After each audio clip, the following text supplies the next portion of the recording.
आणि यानंतरची बातमी आहे एकनाथ खडसे यांच्या संदर्भातली। एकनाथ खडसे यांच्या मौनात दडलंय काय? खडसे अजूनही राष्ट्रवादीचे की भाजपचे असा सवाल उपस्थित होतोय।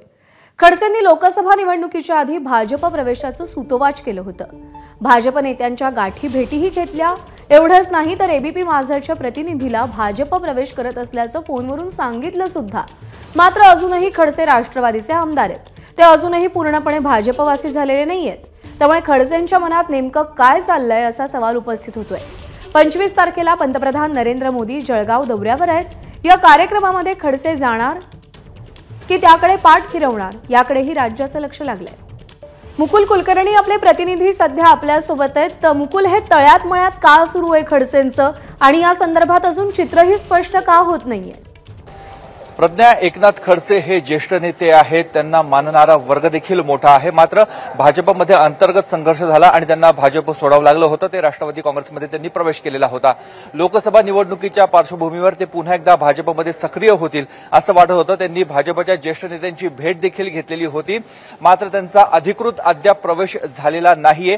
2 दिवसापूर्वी त्यांच्याशी ज्यावेळेस विचारणा करण्यात आलेली होती त्यावेळेस त्यांनी असं सांगितलं होतं की भाजपनेच आपला भाजपमध्ये प्रवेश झाल्याचं ज्येष्ठ नेत्यांनी सांगितलेलं आहे। परंतु अद्याप ते कुठल्याही भाजपच्या बैठकींना हजर राहत नाही, तिथे दिसत नाही। त्याचबरोबर राष्ट्रवादी काँग्रेसच्या कुठल्याही बैठकीला नसतात।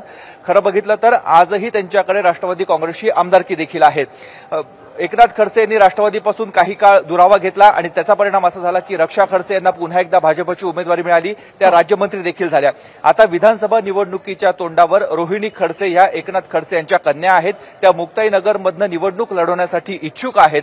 त्यामुळे जर एकनाथ खडसे हे भाजपमध्ये गेले तर रोहिणी खडसे यांना जी पाठबळ पाहिजे, जी ताकद पाहिजे ती मिळणार आहे का, हा प्रश्न या निमित्तानं उपस्थित होतोय।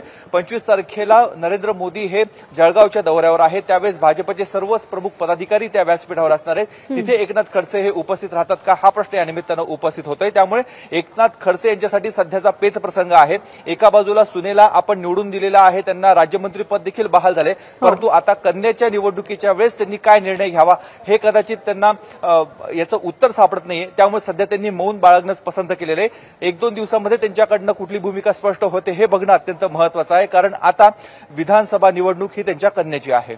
बरोबर आहे मुकुल, तुम्ही सोबत राहा। हा मुद्दा घेऊन मी चंद्रशेखर नेवे यांच्याकडे जाते की रक्षा खडसेंचा प्रचार केला एकनाथ खडसे यांनी आणि आता रोहिणी खडसे निवडणुकीच्या उमेदवारीच्या उंबरठ्यावर उभ्या आहेत। अशा वेळी काय भूमिका असू शकते एकनाथ खडसेंची, काय मार्ग निर्माण होऊ शकतो?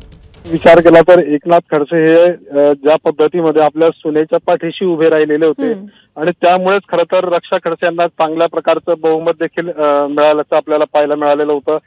तशाच पद्धतीमध्ये आता रोहिणी खडसे सुद्धा या विधानसभेसाठी निवडणुकीसाठी इच्छुक आहेत आणि यावेळेला देखील खडसे त्यांच्या पाठीशी उभं राहण्याची जास्त शक्यता आहे, कारण भाजपमध्ये जर ते गेले तर कदाचित त्यांना आपल्या मुलीच्या विरोधामध्ये लढा द्यावा लागणार आहे आणि शक्यतो खडसे असं करतील असं वाटत नाही।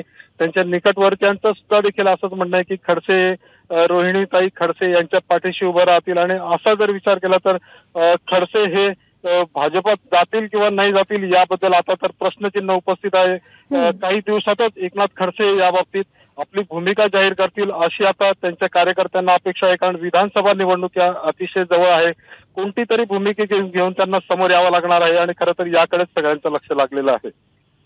प्रज्ञा, चंद्रशेखर आणि मुकुल, तुमच्या दोघांचेही आभार या बातमी संदर्भात सविस्तर अपडेट दिलेत त्याबद्दल। एबीपी माझा, उघडा डोळे बघा नीट।